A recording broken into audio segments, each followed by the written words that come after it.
Me, how's it?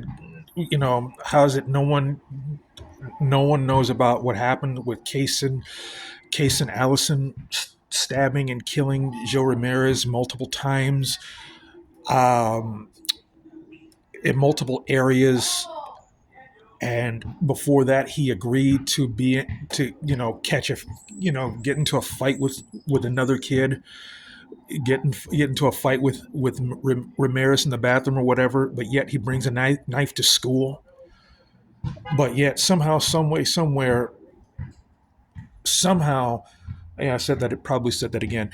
Yet Carmelo Anthony wasn't allowed to bring a knife to a track meet, and he stabs Austin Metcalf only once, and that was a lucky kill shot, just a lucky kill shot, and it was probably unintentional. But yet again, Kaysen Allison stabs Joe Ramirez multiple times. What person stabs another person multiple times just to show them, hey, get away from me? No, no. I've never stabbed anybody multiple times. I never even stabbed anybody once, and even killed anybody. So I wouldn't even know any of this. I'm just trying to figure out, like, how in the world do you do something like that? You just you To me, that sounds like attempted murder. That's not, or no, or you know what? Maybe not attempted murder. I'm sorry, because I don't know the law a lot or much about the law. I just know that this sounds like something that was already. You know what? It sounds more like it's premeditated, because if you have to stab someone more than once, I don't know if that's self defense. I don't know, but that just sounds like it's just something that he had the intentions of more than just like, oh, he's going to throw hands with this kid. And I think he wanted to send him to the morgue. He wanted to unalive this kid, and I'm just wondering, how in the world not enough people know about this, and this is the exact same crime in the exact same state, the exact same state, but yet somehow, some way, this is just, oh, it's different. This is supposed to be the lesser one. And from what I heard, Allison's bail was $1 million, just like Carmelo Anthony's, and it too was raised from 1 million, to $170,000. But Carmelo's was dropped from 1 million to 230 or $250,000. Honestly,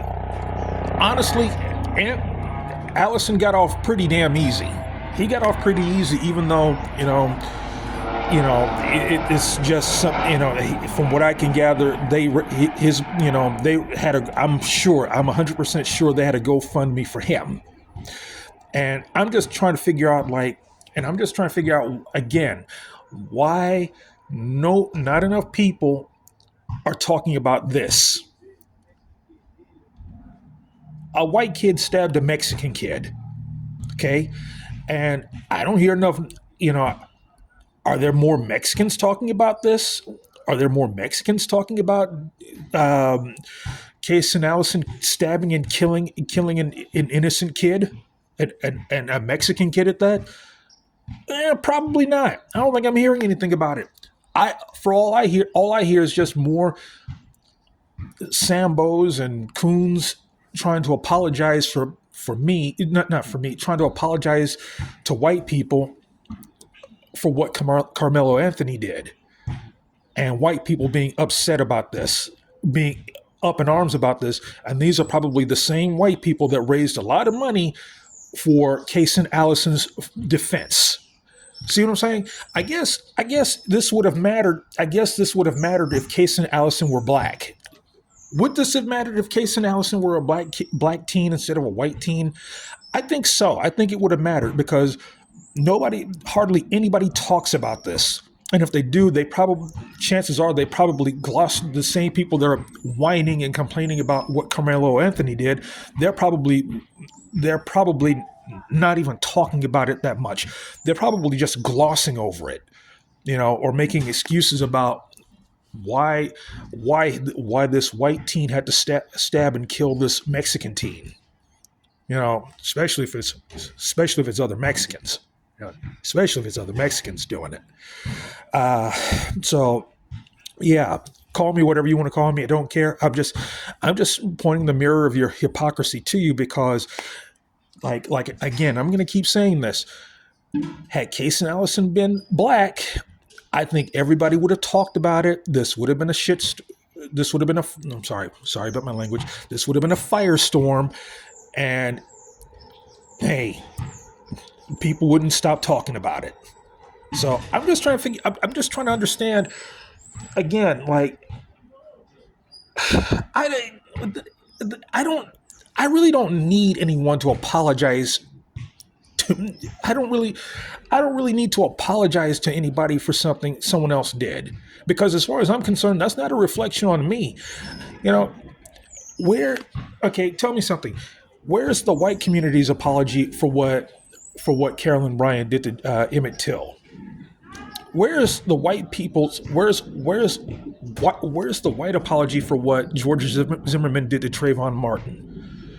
Tell me that. I want you to tell me that. Where's the white apology for what Derek Chauvin did to George Floyd? I want to know, but chances are I'm not going to get an apology, because the thing about it is they really don't think we deserve an apology.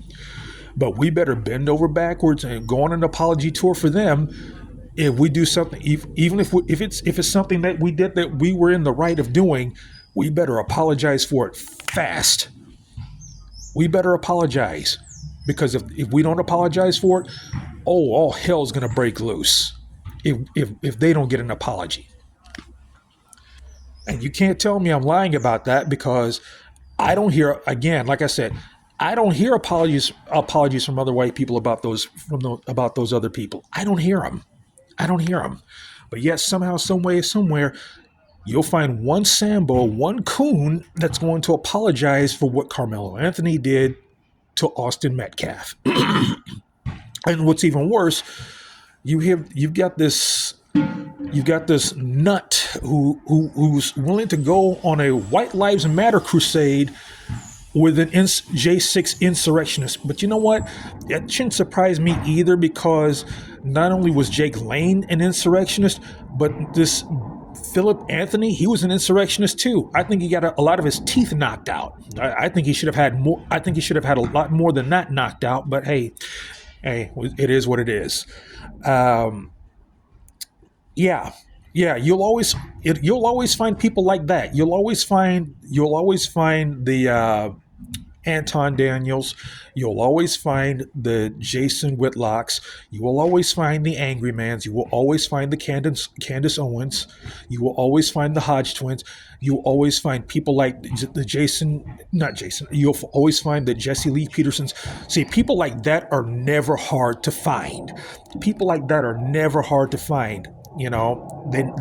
aren't.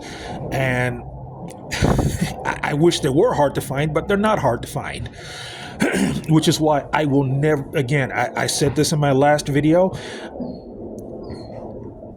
if more and more white people call out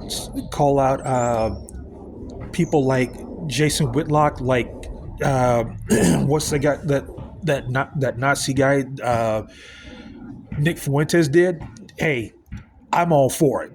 I still think Fuentes is a piece of trash, but hey, I'm willing to give him an applause just for calling him out and calling him a token, because God knows if there is a God, we need more of these goons exposed, but then again, they won't register because they'll just act like it never happened. They'll act like they never got called out. They'll get on the Jesus grift or the God grift, and they'll want to pray. They'll want to pray for the people who call them a token or call them the Sambos, and these are the same white people that they're trying to suck up to. So yeah, that's never going to surprise me one bit. I just hope that whatever karma they get it really hard to where they can't deny it.